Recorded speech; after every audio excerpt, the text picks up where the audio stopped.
नमस्कार, मैं राहुल मौर्य स्वागत करते हैं अपने YouTube channel tricky math solution में राहुल सर चैनल में। आज हम लोग प्रश्नावली 3.1 का क्वेश्चन नंबर 3 देखेंगे। क्वेश्चन नंबर 3 यहाँ पे है कि 2 किलो सेब और 1 किलो अंगूर का मूल्य कितना है। एक किसी दिन 160 रुपये था, एक महीने बाद 4 किलो सेब और 2 किलो अंगूर का मूल्य 300 हो जाता है।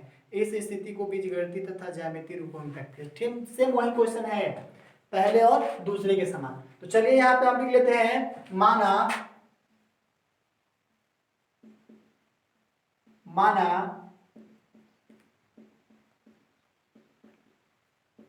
सेब का मूल्य बराबर 100 रुपए। सेब का मूल्य बराबर 100 रुपए है, ठीक है।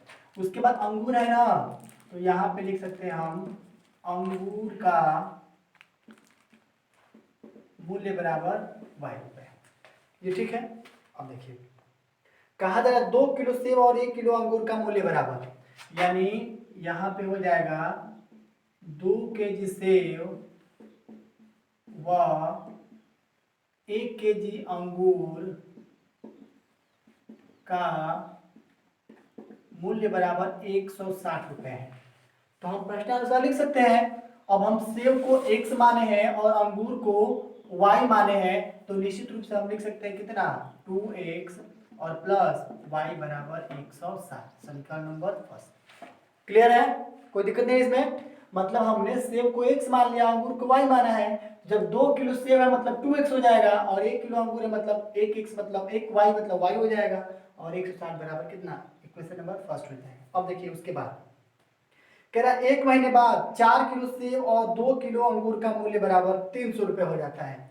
मतलब यहां लिखेंगे पुनः 4 केजी सेब व कितने किलोग्राम 2 किलोग्राम अंगूर व 2 केजी अंगूर का मूल्य बराबर 300 रुपए है। कितना है 300 रुपए है। तो निश्चित रूप से इसको हम समीकरण के रूप में रखेंगे तो क्या लिख सकते हैं, यही लिखेंगे 4x प्लस 2y बराबर कितना 300। यही तो हो सकता है, 2 किलो ही तो अंगूर है। हाँ 2 किलो है। अब कटा सकते हैं इसको छोटे से रूप में, तो कितना हो जाएगा, ये हो जाएगा 2x और ये हो जाएगा y बराबर कितना 150। समीकरण नंबर 2। यहां तक क्लियर है, ठीक है। अब देखिए क्या करना है इसमें हमें। अब इसमें करने क्या है कि इसको अब बीजगणितीय रूप में रखना है, ठीक है। अब यहां पे बीज गणितीय रूप में रखने पर तो सबसे पहले एक काम करते हैं हम लोग, ग्राफ पे रखने से पहले कुछ नियम है, उस नियम पे रख लेते हैं। चलिए इसको रख लेते हैं बीजगणितीय रूप में। 3 कॉलम बना लीजिएगा आप, एक हो जाएगा x का और एक हो जाएगा y का। आपने x और y का मान रख लिया है, तो निश्चित रूप से आप चाहेंगे तो x का कोई भी मान y का कोई भी मान मान लीजिए, समीकरण में किसी प्रकार का कोई प्रॉब्लम नहीं होगा। तो चलिए हम इसका नया मान मानते हैं। क्या, एक मान लेते हैं आपका 60, एक मान लेते हैं 40 और एक मान लेते हैं 20। बिल्कुल 20 के अंतराल पे 60 40 और यहाँ हो जाएगा 20। ये ठीक है। चलिए अब यहाँ लिख लेते हैं हम y बराबर 60, यानी समीकरण 1 देखना है ना हमें, तो यहां लिख लीजिएगा समीकरण 1 के लिए y बराबर 60 मानने पर हमने y की वैल्यू क्या मान लिया 60 मान लिया। चलिए इक्वेशन नंबर फर्स्ट यही है, तो लिख लेते हैं यहाँ पे 2x और फिर से प्लस y की जगह पे 60 बराबर कितना 160। तो यहाँ पे हो जाएगा 2x बराबर 160 और ये हो जाएगा -60। तो फिर यहाँ 2x बराबर कितना हो जाएगा 100 हो जाएगा। तो x बराबर कितना हो जाएगा 2 से भाग दे देंगे तो कितने बराबर कर जाएगा 50। यहाँ तक क्लियर है। चलिए इसका मान निकल गया 50। अब दूसरी बात ये है कि y की वैल्यू 40 रखना है, यानी y बराबर 40, यानी 40 रखने पर या मानने पर तो क्या बन जाएगा 2 की जगह पे 2x हो जाएगा, मतलब 2x और प्लस y की जगह पे 40 बराबर कितना 160। तो यहाँ 2x बराबर 160 और -40, तो यहाँ पे 2x बराबर घटेगा तो कितना बनेगा 120 हो जाएगा। तो x बराबर कितना हो जाएगा 120 divided by 2 is equal to कितना 60, यानी x बराबर कितना हो गया 60। यहाँ तक क्लियर है। चलिए x की वैल्यू हम यहाँ लिख लेते हैं कितना 60। अब यहाँ फिर से y बराबर क्या मानना है 20 मानना है। तो y बराबर 20 मानने पर या रखने पर, बार बार कर रहे हैं कोई दिक्कत नहीं है इसमें, ठीक है। तो y बराबर 20 रखा जाएगा तो ये हो जाएगा 2x और प्लस 20 बराबर 160। तो यहाँ पे 2x बराबर 160 और माइनस 20 हो जाएगा। तो फिर से 2x बराबर 140 हो जाएगा। तो x बराबर 140 और बटे 2 बराबर कितना 70, यानी x की वैल्यू कितना आ गया 70। यहाँ तक ठीक है। तो चलिए x की वैल्यू हमने मान लिया 70। यहाँ तो कोई प्रॉब्लम नहीं। अब आप लिखेंगे समीकरण नंबर 2 के लिए, ठीक है। ओके, समीकरण नंबर 2 के लिए, समीकरण 2 के लिए पुनः इसके लिए भी हम बनाएंगे।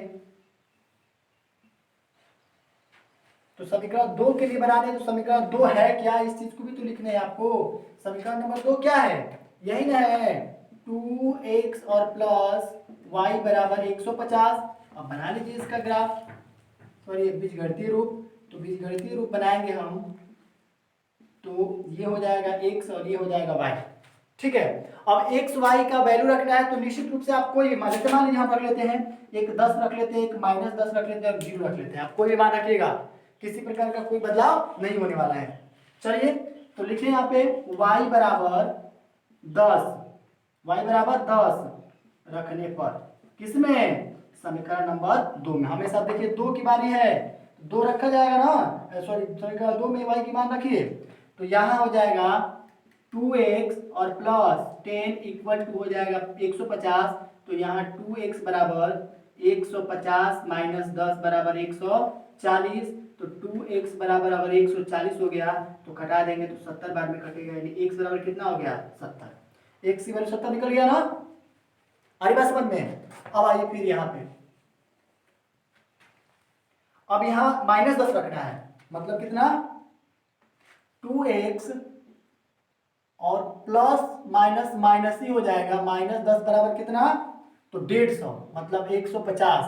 तो 2x बराबर क्या निकल जाएगा 150 से पक्षांतर करेंगे तो +10 हो जाएगा। तो 2x बराबर कितना हो गया 160। तो यहाँ x बराबर कितना हो जाएगा, 2 से पहले भाग दे दीजिए, 2 8 16, 0 की जगह पे 0, x की वैल्यू 80 आ गया। तो यहाँ पे हम लिखेंगे क्या 80, तो 80।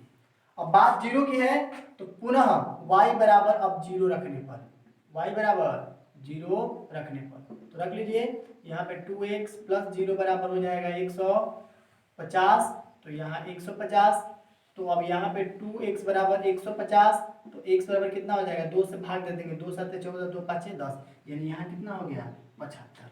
यहाँ तक क्लियर है। अब हमें क्या करना है, अब निश्चित रूप से ग्राफ पे सेट करना है इसको, ठीक है। तो चलिए हम लोग एक बड़ा सा ग्राफ यहाँ बना लेते हैं, क्योंकि इसके आगे तो हल करने नहीं है, तो ग्राफ को ही सही से बना लेते हैं इसमें।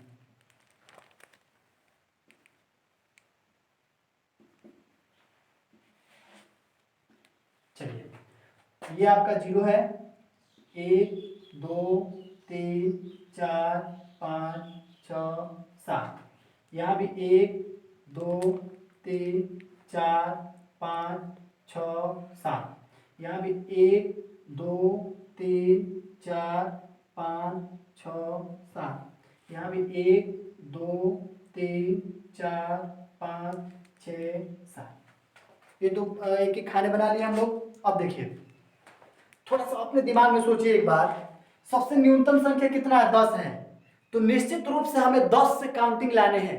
अब देखिए 20 कहीं भी है ना, 20 का भी लाना है, 30 भी कहीं है इसमें, अगर 30 नहीं तो कोई दिक्कत नहीं, अगर है तो उसको भी लिखना है। तो इससे बेटर है कि हम लोग यहाँ पे अंक बना लेते हैं, ये हो जाएगा 10, ये हो जाएगा 20, ये हो जाएगा 30, ये हो जाएगा 40, ये हो जाएगा 50, ये हो जाएगा 60 और ये हो जाएगा 70, ठीक है। इसमें अंक एक 75 भी है, तो आप चाहेंगे तो इसको थोड़ा सा और आगे बढ़ा लीजिए और यहाँ पे 80 भी लिख सकते हैं, कोई समस्या नहीं है, ठीक है। और भी कोई अंक है 90 में नहीं ना, इसमें 90 नहीं है, छोड़ दीजिए उसको। अब देखिए यहाँ भी 10, यहाँ 20 30 40 50 60 और ले चलिए ऊपर, इसको कोई समस्या नहीं है, आप थोड़ा सा कॉपी पे बढ़िया से बना लीजिएगा इसको।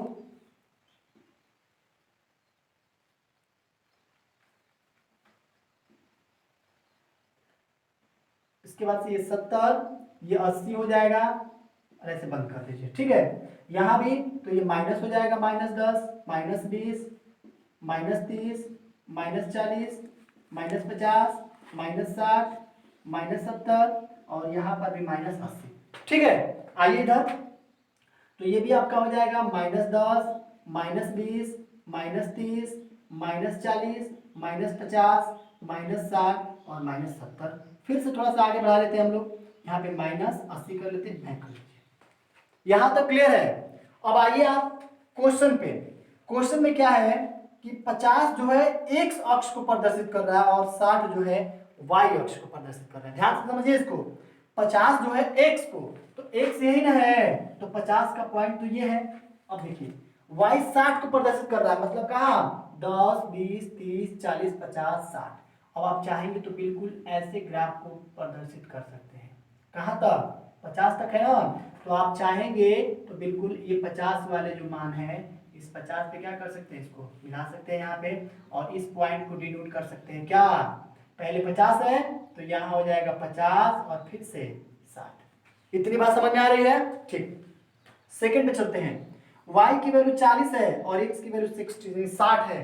तो देखिए y अक्ष यही ना है, 40 ये है और 60 ये है। तो आपको करने क्या है, ऐसे दिखाने हैं। यहाँ पे आप लेके चले आइए और आने के बाद पुनः आप 60 पे क्या कर सकते हैं, इसको ऐसे गिरा सकते हैं और इस वाले पॉइंट के दिखाएंगे। क्या? देखिए सबसे पहले x जो है, पहले जैसे ये x और y होता है ना, तो x अक्ष वाले अंक को पहले लिखना होता है। तो x अक्ष पे कितना 60 है और y पे कितना 40 है, तो आप x पे 60 दिखाएंगे, मतलब पहले लिखेंगे 60 और दूसरे पे 40, तो यहाँ दिखाएंगे 40। इतनी बात समझ में आ रही है? ठीक है।